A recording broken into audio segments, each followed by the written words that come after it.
agenda in order. Can I please have a motion to accept the agenda as presented? Second. Does anybody have any, all in favor? Aye. I'm trying to go fast. Does anybody, Say that again. Okay, yes, sorry. There's just a couple of questions that we have. So. okay. We need a politically or? Well, yeah, Well, actually. I was going to ask that, thank you, Bill. Sorry, we're screwing you up. Do you have anything you want pulled? I do. One second. It would be on the classified person. Yeah, classified personnel. Yeah. If you're asking about the first person, Yeah, well, that I have, that I figured I'd ask you separately, but the other one, that's I was because saying, of civil service.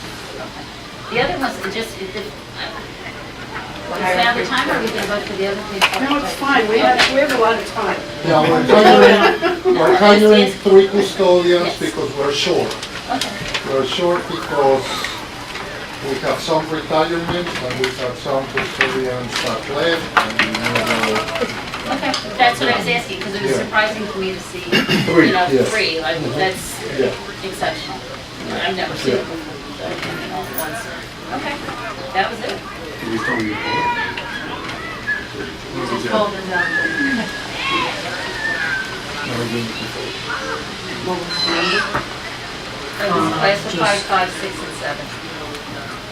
Okay, then can I have a motion to approve the agenda? Items, you have to do that. When you pulled it, you talked about it, if you put it on the page, you can include the entire personnel. Then can I have a motion to approve the consent agenda? So moved. Second, all in favor? Aye.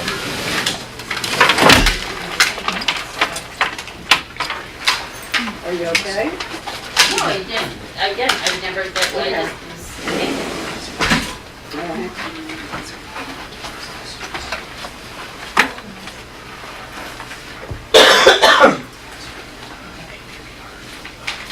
Okay, acceptance of donations.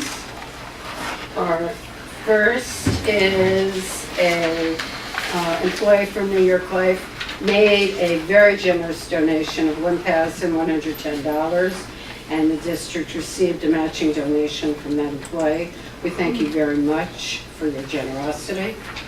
The second one, I know, there are so many people that just extremely generous. Yes. You're what, go down. And just real quick, the family who continually makes those donations obviously want to be anonymous, but we've met with them.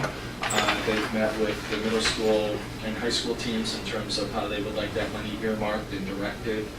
So it's not just a blanket donation, and thank you very much. There's a very specific interest from the family and purpose, and there's regular check-ins to see how those programs And you guys are purchases are comfortable, being you're made. comfortable with those? Oh, yeah, absolutely. I don't think that we would be approving it. No, I appreciate that, but I mean, it's obviously something that has to align with.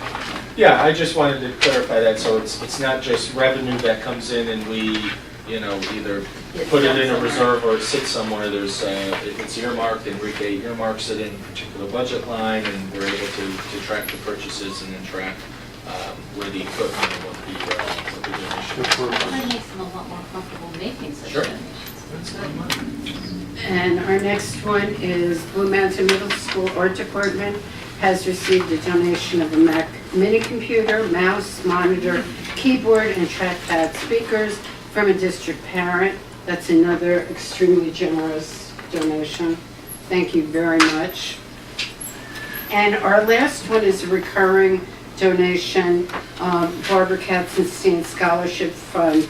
Barbara Katzenstein was employed by our district. She passed away, and her family has continually given donations to fund students with significant handicap conditions to be able to go to summer camps. So this is a donation of $1,336 to be utilized for partial summer camp funding. And we thank her family tremendously. They have, as I said, continuously done this, and it's very much appreciated by our district and by the students who benefit from their generosity. So may I please have a motion to accept the donations? So. Second. All in favor? Aye. Next is, I believe, we're up to audience comments. Board of Education welcomes public comments at this portion of the meeting. To maintain an orderly and efficient meeting, the board has established following guidelines for those wishing to address the board. Each speaker is permitted 3 minutes for their comments and must be recognized by the district clerk. So anybody here who would like to comment, please sign up with the district clerk. All comments must be directed to the board. The board will listen to comments and input, but does not necessarily debate or discuss items. Operational matters will be directed to school administration for handling. The board is not permitted to address personnel or individual student matters in open session. The board will limit repetitive comments. That being said, do we have anybody signed up? Thank you, and we can move on. I'll just make Very a quick quick. superintendent's report. It is the season where athletics are wrapping up. So we just had a playoff baseball game today that their baseball team won 2-1. Our softball team, their playoff or sectional championship run starts on Thursday. And our unified sports team, their final game of the year will be the 23rd, and that was a game that was added after the initial schedule was set due to the popularity of the team. It's Thursday. Yep. What time, do you know? I think 4 o'clock. I'll double check. They play them early. I think it's tomorrow. It's Wednesday. Oh, it is Tomorrow. Okay, it's tomorrow. Yes. Well, I'll double. Okay, it's No, it tomorrow. is I believe Lisa tomorrow. then. Tomorrow. During the select choir? I think the game's going to be earlier at 4. It's usually very early. Yeah. That leads me to my next comment. It's concert season, so as Corey mentioned, select choir tomorrow. We have more concerts taking place after Memorial Day break. The elementaries will perform a concert during the day and then at the evening. And we've posted those, so if you can get to a concert, please do so. And it's honor season, where we recognize all of our students who have achieved outstanding honors in a number of different ways. Our National Honor Society induction takes place the first full week of June. Different 8th grade award ceremonies, so on and so forth. We have a DARE graduation on Thursday, right, Donna? I think the Frank G. DARE graduation is 1:30. Thursday. So this is when it really gets busy. So good thing the sun rises at 5 and sets at 9 because we need all the daylight to get it in. So I'll leave my report at that. And I am going to skip committee reports in the interest of time. I know I went to Frank G. Lindsay, Carol, I believe, went to Blue Mountain PTA groups, and I know we all have things that we would like to report, but we also have voting, and we have teachers who are here to do a wonderful presentation, and principals. Now we move to our elementary academic report. So I'll turn it over to Margaret. This is the season of academic reports. So last couple of years, we've been inviting some of our grade level leaders at the elementary, middle school, and high school level to help lead the report to get perspective from the classroom and teacher level. So Margaret has identified a number of folks who are going to lead us through this presentation and talk about where we are in terms of our K-5 academic program. Earlier, we provided the school-specific academic report to the board, and the principals are here to entertain any questions if there are any, but I'll turn it over to them. So I have a few of my favorite people with me this evening, and they will jump in at the appropriate slide. We have 2 teachers who had hoped to be with us tonight that are not here, so we will fill the gaps, and Cindy will help me fill the gap with the slide at the end on SEL, since she was part of the district committee, and we volunteered her tonight, so off we go. This is the order of progression of the slides tonight. So we'll talk a little bit about reading and writing workshop, this year's work study committee, the work we're doing on the math committee. Those are not our kids. content update, skills update, which relates to a new approach in our ICT program. AIS reading and math updates, and then the last one is SEL. So without further ado, I am going to turn this over to Dana Duffy, who is our 4th grade level leader. She shares that position with Christy Aversano, also at Frank G. So take it away. Good evening. Good evening. I'm telling you right now, I don't like to talk in front of adults. I can do it in front of kids. Just pretend they're Think little. of it as a normal chat. Yeah. Basically, I know last year that this was brought up as well, and you know, each year in the past few years, the format of how reading and writing is taught has changed.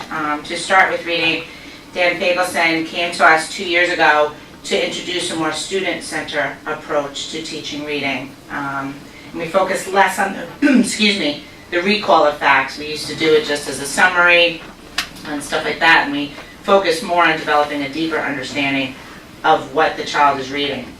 The children are learning to think about reading, and this is done through mini lessons using mentor texts and individual conferences that we have with the children throughout the week. The children are reading more just write books at an instructional level, and they also have learned to branch out and partner read with other people who have a similar interest with them, as well as doing book clubs. In their small groups and individually, they're working on specific strategies in order to understand and think deeply about the text that they are reading. Dan gave us 7 comprehension strategies, or laws that we call them, to work on as we confer with the students. And that's to determine the importance of what they're reading, to make sure that they're, inferencing not only with things of a personal connection, but with other texts that they have read, other stories that they have read. Making sure they're asking questions, not only to each other, but to us when we're conferencing. Activating and creating schema and using sensory and emotional images, and making sure they're monitoring for meaning and synthesizing, again, connecting the parts of the story. As far as writing, this too has changed, and thanks to Carl Anderson, who has been with us, I believe, for 4 years. That's what we tried to figure out this today. I feel like he's been here forever. Yeah. We have our 3 areas of writing, which are narrative, persuasive, and expository, and Carl modeled mentor texts for us in the beginning and many lessons, and throughout the years has helped us help the kids, again, think about what they're writing, thinking of things that they necessarily wouldn't. We do what's called territories, and just watching the progression of the kids coming up to our grade. The language is similar and stuff, and through this workshop model, we're able as teachers to help the students focus more, add voice to their writing, model correct punctuation, and develop editing skills.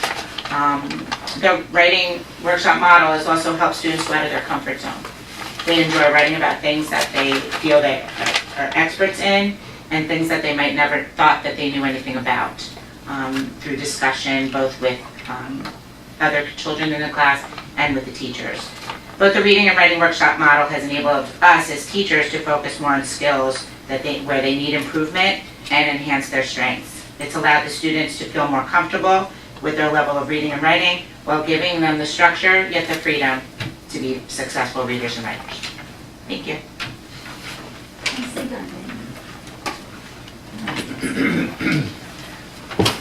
Okay, so I guess I'm taking this one.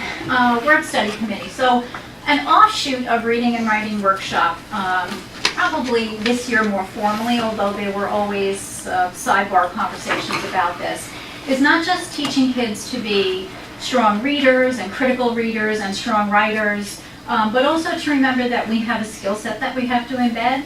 So this year we turned our attention to the building of spelling, convention, grammar, and vocabulary across the grade levels.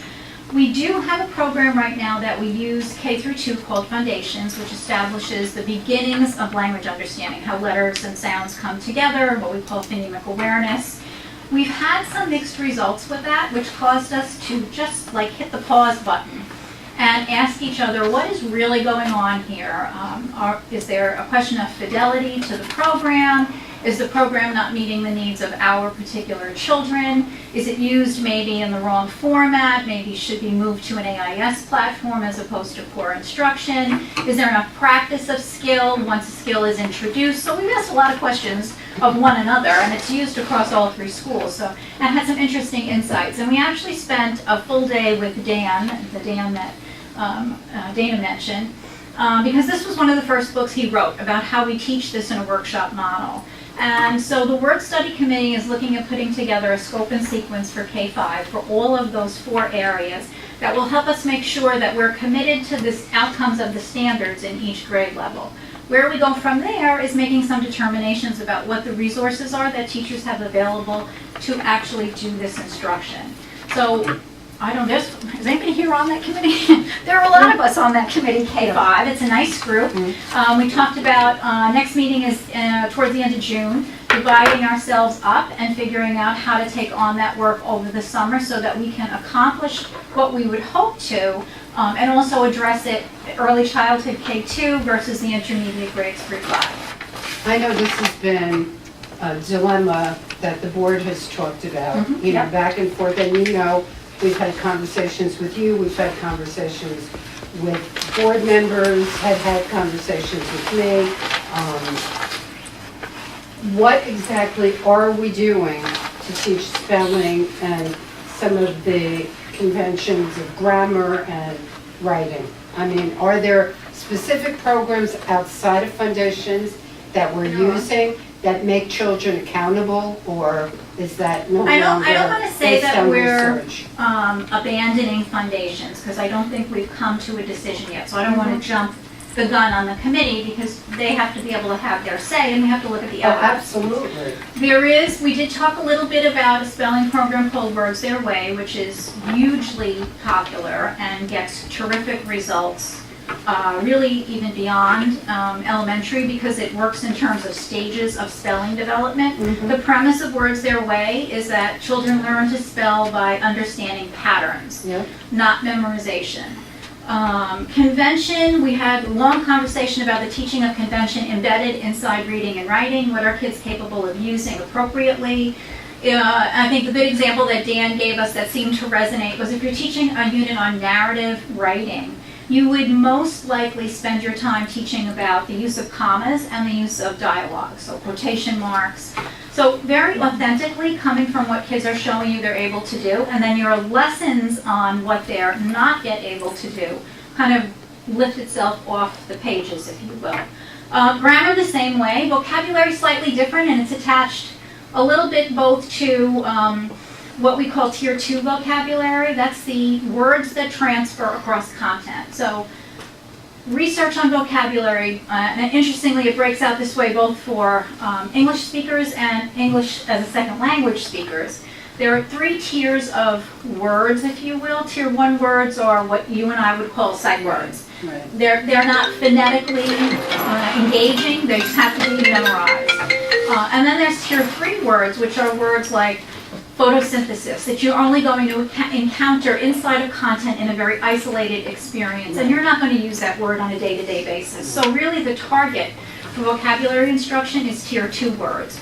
Words like community, relationships, that you see across science, math, social studies, those are the words we want kids to begin to understand, and also begin to understand the transfer of those words from one content area to the next.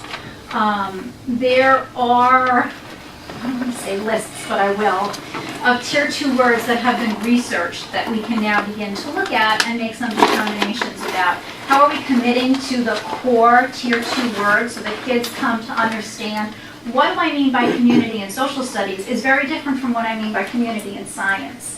But we want them to have an understanding of those words because they will keep appearing throughout their experience. So that's where vocabulary will likely go. It's a fascinating conversation because we just had the conversation with high school. So what was our last early release day? May 14th.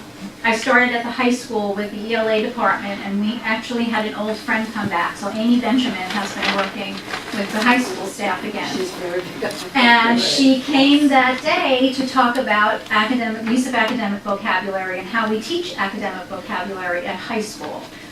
She's also worked with the high school teachers this year to do some embedding of book club in the ELA program at the secondary level. So it's a very interesting conversation.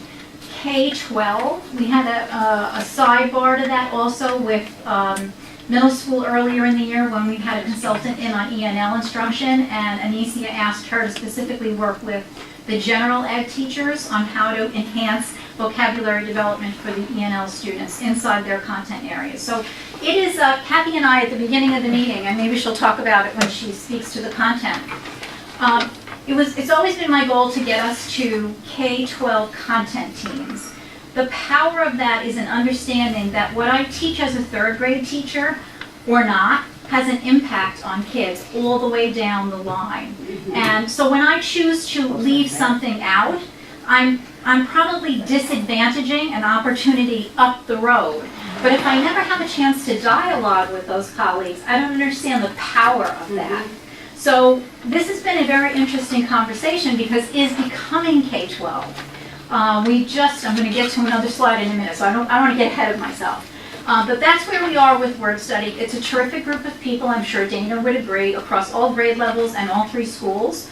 I think we have a really energetic process going on about how we're going to accomplish this. We know what we want to do, so I think some good decisions will come out of this committee for next steps. Good, thank you. We'll report back to you on this, hopefully in the fall. I definitely, Yep. yeah, I think the board would sincerely appreciate We that. will give you an update on that. Okay, let's see. Who has math committee? Is that me again? It's you again, sorry. I'm the sub tonight. Okay, math committee. So this actually has become a K-12 conversation this year. Earlier in the year, Kim Wiltman, who is the math chair at the high school, invited me to come over and look at some data that she and her team have been collecting on this year's 9th grade students. And basically what she was sharing were some areas of concern about what kids can and cannot do by the time they reach high school. And that first experience in high school for most kids is Algebra 1. So we had a long chat about the data that she collected, and I went down to the next level and met with Christina Ogoletsky, who is the math chair at middle school, and Mark Bjornson, who's been delivering their AIS math services for probably 2 years, this year and last year. And we had some questions, but they were the right questions, and they were good questions about expectations and the impact of that on middle school math instruction. And then, as you might imagine, we just kept going down to the elementary level. And the elementary teachers, in all fairness to all of them, I think we've always had a conversation about, what are we doing? I think we have a strong, rigorous math curriculum in place, but it is voluminous. I should bring that one night. I printed out one unit of study. Who teaches 5th grade? Oh, no. You guys have taught 5th grade. I don't know how many units there are, maybe 5 units of study in math in 5th grade? One unit of study was 600 pages. When I printed it out to bring it to Mark, I couldn't get over it. And they were stunned at middle school.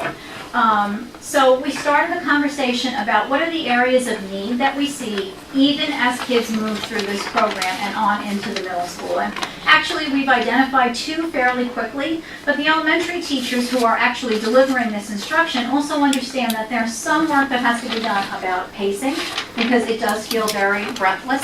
If I'm not speaking, No, jump in. Absolutely. And it is a lot. And there was an interesting observation. The math committee met, oh God, I can't remember what day it is anymore, but one day last week. And again, there is robust representation on the math committee from all 3 schools.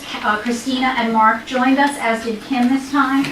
And we talked about being able to look at the program that exists, because it has had very strong reviews for rigor and alignment to the standards, and understand where the core concepts are that are being taught, and then figuring out what can go away that we really don't need to focus on in an effort to go deeper on the areas that have significance moving from one grade to the next. Mark actually had an interesting aside for his elementary colleagues, and he had looked through this very huge unit that I gave him, which was on fractions, and he said, I was blown away by how fabulously the concepts are built for kids. He said, but there's a lot there that you don't have to teach, and if we could go deeper into the areas where we must teach and provide additional practice, we would probably see stronger results. So we have our work cut out for us, and we'll see what the next steps are with that. I think we'll have one more meeting before we break for the summer. There will likely be some summer work on this. A couple of teachers came with ideas from other districts about homework and practices, etc. The unit tests that go with the program that we have in ways that we can make them more kid-friendly. Some of those things are easy to do. We had a first grade assessment where a fairly rigorous math problem, a word problem, continued on to the next page. Well, it's really hard for 6-year-olds to track their reading from one page to the next and remember what was the operation I was doing on the page before. So something simple like reformatting it so that it all appears on the same page made a huge difference for kids. So we have our thinking to do. I think we have the right team at the table.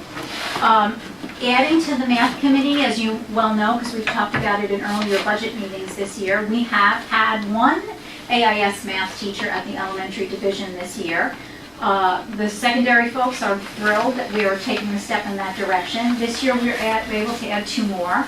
So one of those folks is in place and was part of the math committee as well. Laura and I are about to make a decision about the 3rd member of the team, and I think we will have a very strong team of people, elementary and secondary, in that AIS capacity to carry this work forward and make sure that we're dotting our I's and crossing our T's. So each elementary school will have an AIS Yes. person? Okay, Yes. So we're very pleased about that. that's good. Okay, we'll keep you updated on all of this. I'm going to turn this over now to Kathy Holtzman. Kathy's a BV, 3rd grade teacher, and has been the 3rd grade level leader since I've been here, so it's been wonderful to work with her. Thanks, Margaret. Good evening, everyone. We have been very fortunate. We go to BOCES, and they provide us with some great resources, and one of them being our Social Studies ELA program. And what's wonderful about this is it actually is a live program. They are constantly updating it. When they get feedback from teachers, they are constantly making those changes. And it has a great, really like a building blocks from kindergarten all the way through the elementary grades, which is really wonderful. When the kids come to us in 3rd grade, they already kind of know about their little community, where they're living. And now we start in 3rd grade, we talk about cultures and communities around the world, so that when they get to 4th grade, they can now get those settlers coming in, and they can start talking about the building up of the United States, that beginning of American history. And then, of course, in 5th grade now, because they know about their microcosm, where they're coming from, they know about a culture, they've now seen immigrants come, they can now take a look at that whole entire Western Hemisphere, which is really terrific. So those are great resources that we have available there. And of course, they've updated them. They are all with the new framework that we have for social studies. But I guess my most exciting piece has to do with this science. I was afforded the opportunity to be part of the pilot program for 3rd grade. And with that experience, we looked at those new next generation's science standards. We dove into them, we kind of pulled them all apart, and we looked at them for science and engineering concepts. We looked at them for core science ideas that we had to do. And we also then looked at cross-cutting concepts. And we spent several days at the end of last year starting to formulate this. We spent a week over the summer building lessons, and it was teachers from this entire area coming together to do that. We had an amazing leader, David Jacobs. If you haven't met him, you should meet him. He will just enlighten you and invigorate you to do more work. And he's great. He's led us through that. We've been piloting this year now in 3rd grade. So myself and Amy Cavalieri and Frank G. Lindsay were both piloteers. So our classes are kind of testing out these lessons, trying to get out all the kinks out of them. We've done a great job, gone back, we've revamped things, and next year all of the 3rd grade teachers will now be invited to learn this new curriculum. And just as I've had this opportunity, someone has done it in kindergarten, they've done it in 1st, they've done it in 2nd. So we have it all in place, and next year I know there are 4th grade teachers in place to start this whole process again, and then we'll have it in 5th grade. It's so exciting, and we've managed to get all of our resources together in one place. You don't need different manuals, you don't need other books. Everything comes to you in the kits, and it's just great. The kids are so excited. They go, "Is it time for science?" I go, "Gotta wait a couple of minutes." And I'm like, well, it's now time for, like, so now I try to get in, tell them time a little bit. We're having trouble with the face clock. I know, they live in a digital world, but that's okay. It's very exciting, and I'm excited for my colleagues who haven't gotten there, the 4th and 5th grade. I think they will be equally as excited about teaching the science to the kids and seeing their faces. It's just amazing. The things that they're able to come up with and the connections they make are breathtaking. I think it goes back to that commercial, the Priceless commercial. I think that's really what it comes down to. So thank you for letting me have that opportunity, and definitely then giving it to the kids. Before you step away, Kathy, talk a little bit about the social studies experience, 3 through 11. Right. Again, I was afforded another opportunity to go over to BOCES, and they did a workshop where we were looking at the interaction strand from 3rd grade through 11th grade. And on the last day, we all got together, and the 11th grade shared what their, we call it a DBQ, Enduring Understandings, and the kids have to do their essays with that, and all of the scaffolding that comes with that. And it was so interesting for me to see how it was looking at the end, and how everyone then kind of contributed. And for me, I needed to lay some good foundations for the kindergarten, not kindergarten, for my 3rd graders, in order for them to be successful by the time they got to 11th grade. And I have those skills. And actually, there's some of them that are embedded in that science. We're doing what they call QFT, so they're question formulation techniques. So the kids are, generating questions, and then they have to decide which questions are really important. And it really supports this 11th grade standard that they're doing. And we also are doing called CERs, so it's you make a claim, evidence, and then your reasoning. And we're doing it in 3rd grade. And they're simple. They're not overly complicated, but the kids are doing them. And each year, if we're doing these skills, by the time they get to 11th grade, they're going to be dynamite. They haven't really been there before, so the kids, unfortunately, who have gone beyond me, haven't had that experience, but I'm really excited for the kids who are coming up, because we are doing these things. And those kids, when they get through the grades, when they get to the middle school and high school, they really will be ready. And that's actually very exciting to hear, to be a part of, get to do that for them. So, Thank you. does that help? Yeah, very. Okay, thank you so much. Thanks. Let's see who's next. Okay, so Colette Sharkey and Chris Moreno. Chris is our special education grade level leader for K-5, and Colette is his partner on grade level in 2 different ICT rooms, and they have agreed to join us tonight to talk about this part of their program this year. Thank you. Thank you. Thanks for having us, and thanks for allowing us to come talk about our program that we've been working on this year.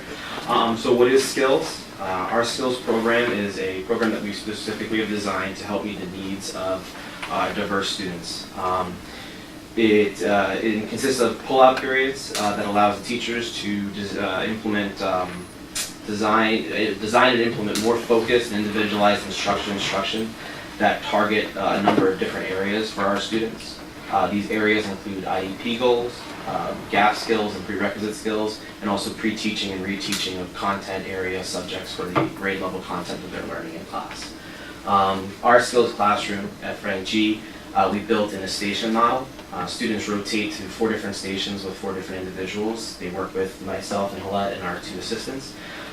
They rotate around the room. It's very effective in my opinion, and in Colette's opinion. It allows a lot of different things for them. They work in short intervals with intense focused instruction. Students typically work between 12 and 20 minutes at any station depending on the content area. This allows our students who maybe have a harder time focusing or attending for long periods of time to really get a lot of high quality instruction in a shorter period of time. In addition to that, they are also rotating. Those movement breaks are really beneficial for a lot of our students who need, that extra movement throughout the day, throughout the class, just to kind of break up different things. So our students are getting a lot of different things. Our transitions are meaningful, and there's not a whole lot of wasted time for our students. So again, they're getting a lot within a shorter period of time, which is what they need. We also have flexible seating. We're very lucky. We have a lot of support from our administrators, both at PPS and our building level. We have lots of different resources, including flexible seating, which our students are very excited about. They love utilizing it. It's something that really helps them get the best out of their learning and make the most out of their day. So I think the skills program, in addition to our current ICT model, the skills program has really provided us with increased flexibility and the ability to reach everybody and provide instruction for multiple types of learners and multiple diverse learners. And what are the results? Chris is going to touch in a little while about the data, but I really want to emphasize the social and emotional growth we have seen in our students. We have seen an increase in self-confidence and motivation. They're engaged in the learning process, and they're more aware of their own successes in the classroom. Because what we do is we'll either pre-teach, we'll front-load the curriculum, or we'll re-teach it. So when they get in the classroom, they'll say, wait a minute, I already did that. I saw this before. I know I can do this now. There are many times when I'm in the ICT classroom with the kids and they say, when do we get to those skills? Because they know that's a safe place where they can take a risk. And we've taught them to learn using a growth mindset and the power of yet. And they know that making mistakes is all part of the learning process. That's how everybody learns. And they're very good at saying, well, I don't know this yet, but I will learn it. They feel more comfortable participating in the ICT classroom when we get there. They just are part of groups when we do group activities.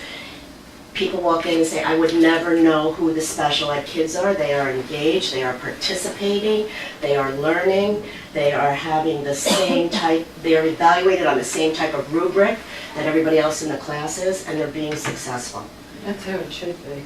Yeah. I think that built up success too, because again, in our classroom, we're building up on skills, we're building up that foundation, and with that foundation, they've felt more successful in our skills room, and that's transferred over, like Alap was saying. It really has been helpful, and again, just having those foundational skills has also helped them do the things, so they have some of the prerequisites now they maybe didn't have prior to this. And social emotional growth is good, but so is data. So just going to touch on a couple of the trends we've noticed in our data. So as you may or may not know, the elementary students take a number of benchmarks throughout the year, one of which is the iReady. It's a computer-based test that measures their performance in ELA and math. The iReady spits out a target goal for all students to make growth for an annual amount of growth for the entire school year. That usually is between 23 and 28 points. Depending on the individual student. So the computer calibrates it, and based on their performance on each benchmark in the fall, winter, and spring, it tells you how they're progressing. From Halette and I's class, so far 62% of the students in our classes have already met their annual growth target in a half a year. Or exceeded. Or exceeded their annual growth in a half a year. So that's a pretty large number. That's 8 out of 13 students. Our averages are up there. We average 26 points of growth in ELA and 13 points of growth in mathematics. And again, being average, you have some people who greatly exceeded that, and others who obviously did not, but they're still working towards it. So I think that's very important. And just to kind of give you another way to look at it as well, we were able to kind of go back and see some numbers from those same students since we follow them up through the grades. Last year, my class, the same students, they made 206 points of growth in the ELA test for the entire year. This year so far in half the year, they made 171 points of growth. So if you look at it that way, you're seeing a lot of growth in a shorter amount of time for these students, which is very important. And then we're very proud of them, and we're hoping to continue that trend going forward. So it's great how we feel about it, but we asked our students how they felt, and I have a few quotes that I want to share with you. I think I'm becoming a better reader, and I understand math better. Some is easier, but some is still hard. I'll learn it. I'm starting to get more focused. There's less noise. When I focus, it makes life easier when I work. Helps me a lot. Gives me strategies in math. I learn different strategies from different teachers. Really good. Learn stuff you didn't know. Don't have to sit in regular chairs. And the last one, I think I'm getting smarter. So you want to thank everybody who gave us this opportunity to present to you about skills. Thank you very much. so much. Is this situation in every? Yes. In every like level for Yes. I say co-taught, you guys say? In elementary, Yeah. and Lisa can better address how it's in each building. It's really based on the needs of the student. Yeah. And what we forgot to say, this is not, It's not a one size everybody fits all. gets 2 hours of skills a day. It is based on what the child needs. Yeah. So if a kid did not need 2 hours in skills, they wouldn't get 2 hours in skills. Yeah, for instance, in Franchi alone, I'll speak just to Franchi because that's obviously our building, but we have myself and Colette are teaching, and well, the majority of our students are in skills, although some of them are not. And then in the lower grades, we have two ICT teachers also, one of which is doing a skills pull-out and one of them not, just their cohort does not fit that. So again, it's not a one-size-fits-all, it's really another, tool in our belt, let's say, to help all the students meet, their needs and reach everybody as best we can. We had two students, we started in the kindergarten over at Furnace Woods, and we had two sections. We had the emotional needs, and then we had the academic needs. The emotional needs kids, there were 6 of them. Of the 6, 2 are going into gen ed without any support next year. So I think starting this earlier, we're going to see better results. In the past, we've had ICT for everybody, whether it worked or not, that's what everybody had. Last spring, I worked with all the K-5 ICTs and say, what do we do to make it better?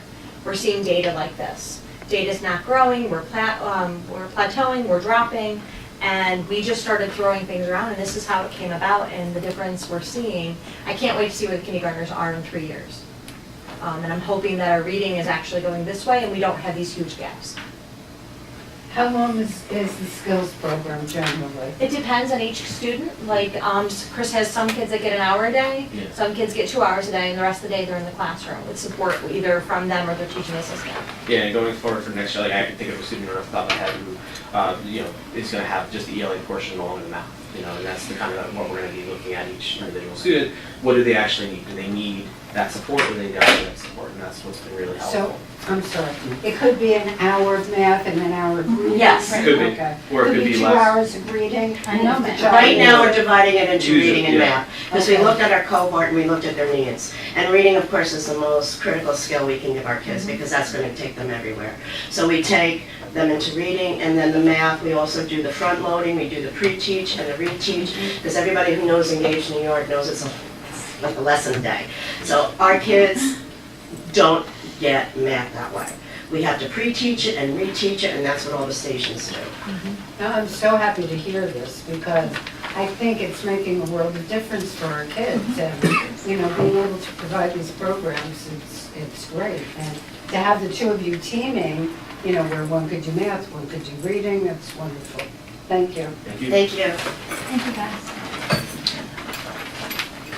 I think generally speaking, the way that we teach nowadays as compared to even when I was in the classroom in my early career, the work now is so much more responsive to children, not just in ICT classrooms, but even in the general education classroom. Teachers are really looking at who are these children in front of me and what do they need from me today, tomorrow, next month. When I started teaching, and Barbara and I are around the same age, so probably when she started teaching too, you kind of had programming, you turned the page. You did page 60, then you did page 61, and in the beginning you really didn't think too much about, am I meeting the needs of my kids? And, as, certainly in my career, as I was professionally developed in the district that I was in, it was eye-opening to say, well, wait a minute, no, there shouldn't be, I just teach to the masses. I'm up in the front of the room delivering one lesson, regardless of what those 25 kids need. And yes, it is complicated. I've never lied to them and told them that this is hard work. But they are, I think, doing the work, and I think what keeps them going is that they see the difference it's making for kids. We see kids moving. And even though I'm the gen ed partner in this, I went to Lisa a year ago and said, we're not doing what we need to do by the kids who are in special ed. Their reading movement is not what it could and should be. And I turned it over to her because it's not my area of specialty, but what they've designed is amazing. If your ears were ringing earlier, we were talking about you in a middle school meeting and saying how fabulous the ICT work is going at the elementary division. So our goal is to keep on moving, as they say in baseball, keep the line moving. We're gonna keep this line moving into middle school and then into high school. So I'm very proud of the work that's happening, K-12. This will be a model that's going to move up to middle school? Yeah, she's the expert on secondary and Slow and PPS. steady, Baby slow and steady. We just had the ICT review. As soon as we get the report back from there, we'll design what it looks like. It's probably a lot of professional development, Okay. but it'll look different. We really need to start talking about the consultant teacher model, and then direct, because everybody doesn't need ICT and everything. And so we really need to start having honest conversations about what that looks like. Yeah, no, that's great.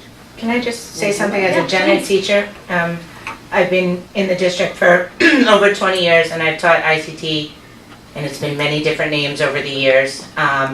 And to do it this year, first of all, having a great partner, I've definitely seen the improvement of it and the kids coming back and being more successful within the gen ed class. They enjoy going out to skills, but I see them participating more and not as reserved and not being afraid to make mistakes and seeing that. So it definitely, as to restate what they said, giving them the confidence level and going over it.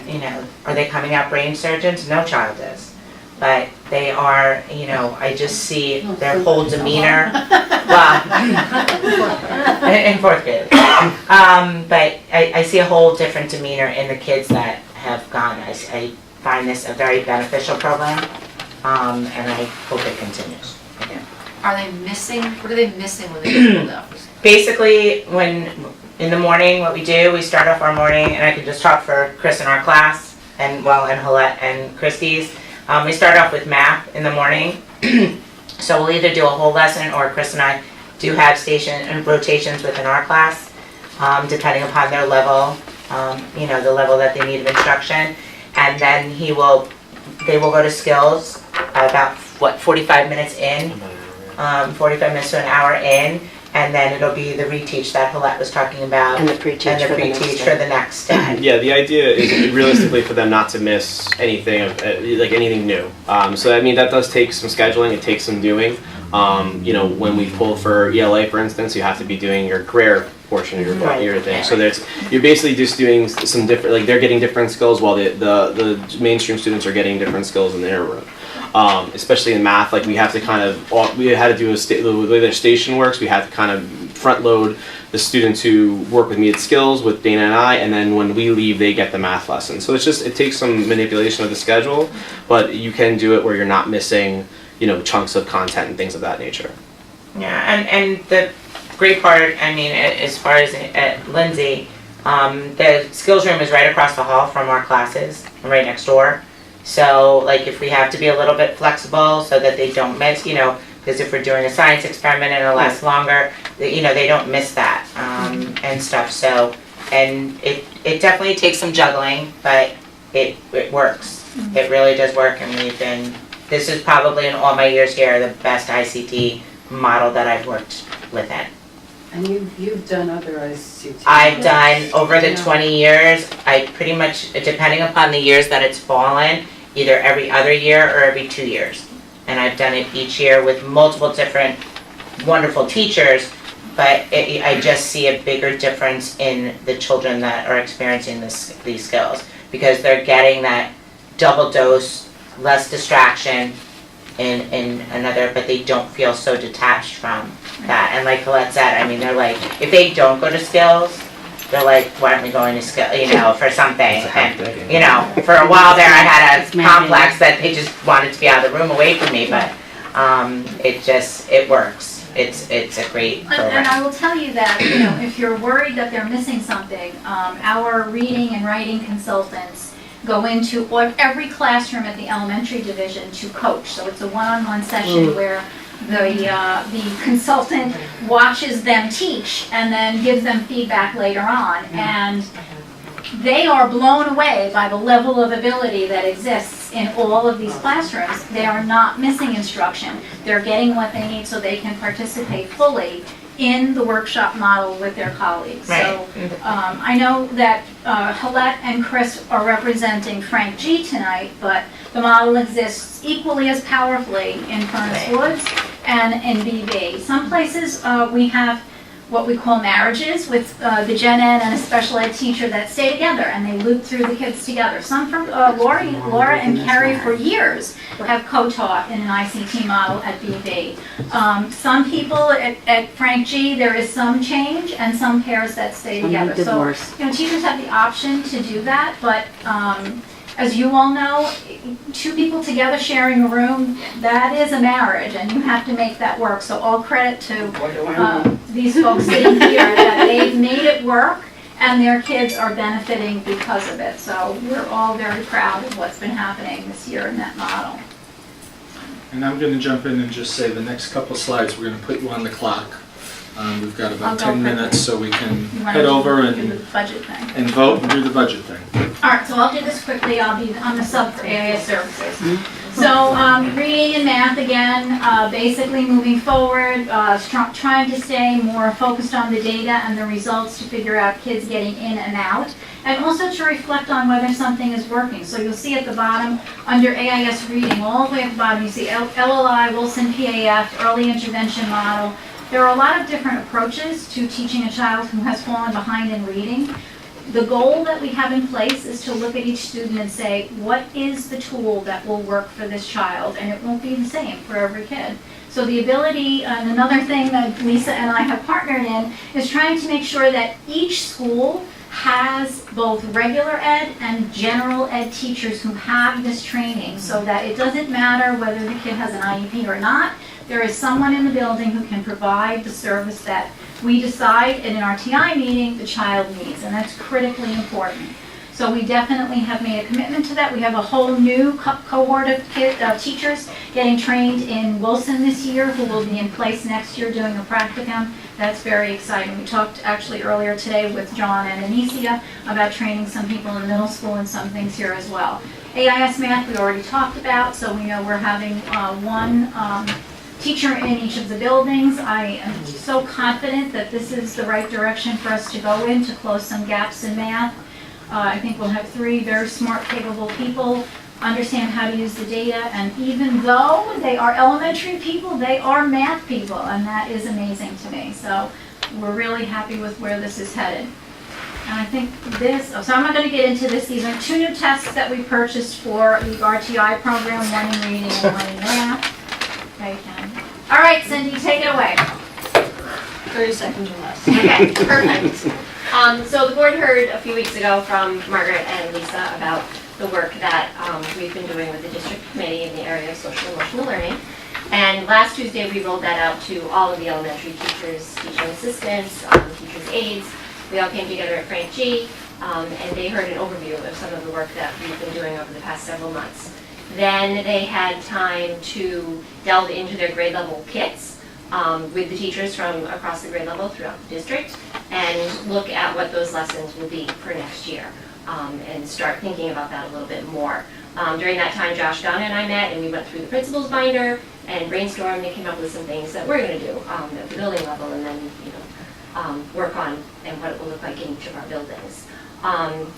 The teachers' leadership team this summer will be working on SEL and learning more about Second Step and really digging deep into it so that we can then turnkey that for our staffs in September, in August and September, and support the teachers in the rollout next year. That's it. Thank you. Okay, that is our elementary academic update this evening. If anybody has questions? I do, but we're not going to be able to answer it in this amount of time. So I'd like to, Want put to the save it question for on next the, time? I'll put the question on the table so that you can answer it next time. Okay.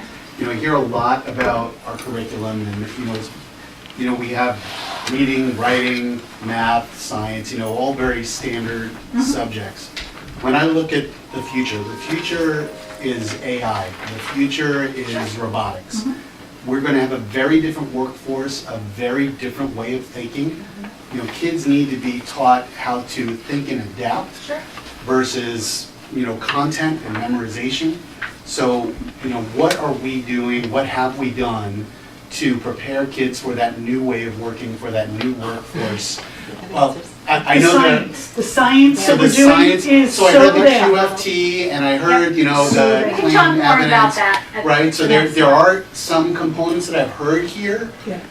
But I think it would be great for us to have a presentation on what it's gonna look like in That's the a good future. idea. And And how we're adapting our. And I'll jump in, curriculum. and I'm just gonna mention 2 high school programs I was because they gonna say, came it and happens at the presented. high school. Project, But that's well, too late. Yeah, but it has to start, It he's has right, to it has start to start at in But the elementary. issue isn't just what we're doing, it's then what comes off the plate. So for example, Project Lead the Way in science research, those are programs endorsed by RIT, by University of Albany, and I can name a few more. And those classes, as rigorous as they are, do not, or we cannot allow them to double dip for a boring, old chemistry, New York State chemistry class. So there are kids, and you know, Mary Pat can tell you the stories of trying to schedule her kids in science research or Project Lead the Way. They still had to go through the rigmarole of living environment, earth science, physics, chemistry. I'm not knocking that content, but it's the Project Lead the Way, it's the science research, it's what the elementary library media specialist showed. That's where the application is, but it's an add-on because the state hasn't seen it yet as we need to drive curriculum this way as opposed to what basically duplicating experiences for kids in the high school. The next generation science, the science standards are going to change how we teach science, and the state is actually in front of that, which will help because some of the old school science, the green boxes we used to get from BOCES and planting flowers and you know seeing how far things grow is out the window because that's archaic. So part of the frustration is getting the clearance from the state to be more flexible, to be out in front of it. And sometimes school districts are pulling the state along, so. That's what I'm worried about, is that the kids now are going to be the first subjects of that new way of working. Right, Oh, the yeah, kids in yes. elementary school now, so if we're not preparing them now for this new way of working, we're failing the current generation in the elementary school. But that means we have to change the way we're teaching, Right, right? right. That means we have to have student-centered classrooms, less lecture at the front of the room, Yep. more QFT, kids forming questions, and questioning content. So We That's are what going. we're- and that's what we're We're doing. trying to Yeah. understand. That's what I'd People love are to hear doing more that, about. yes. So, you know, if we can have a presentation on have an that in the update. future, that would be We great. will have updates. Tonight, there's just not enough I know, you have time, other things and- Well, that, I prefaced it with that, I was just Yeah, putting out the right. questions. And Get back to the, promise what is to now ask the called the question. practices, so the move is away from content, not what I need to learn, but how I need to learn. That's exactly what I'm talking about. So In the I'd love to hear meantime, more I'd like about to that. thank all these lovely people. But they're here for moral support. Are there any Thank you, everybody. questions for anyone I else? just want to say, it doesn't matter how wonderful our programs are, if we don't have wonderful teachers implementing them, we don't have any good results. So thank you to all of our teachers here. Thank you, Barbara. They're Thank doing the hard work every single day.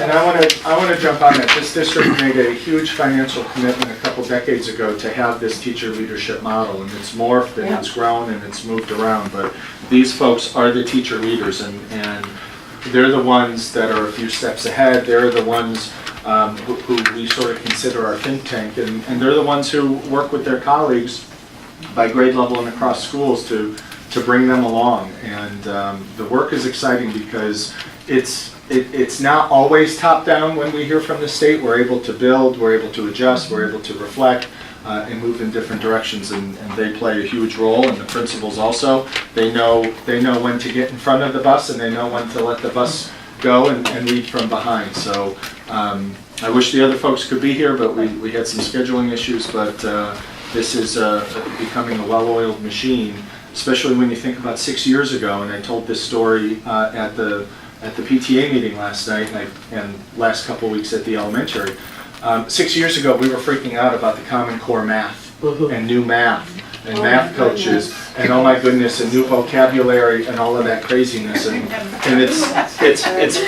it's fun to see how we've adapted and overcome and made those adjustments to programs and outcomes like this.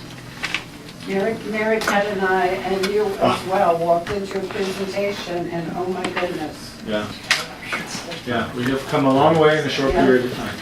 So thank you all. Thank you. Thank Okay, you want to adjourn the meeting and then we'll... Can I please have a motion to adjourn the meeting? So moved. Thank you.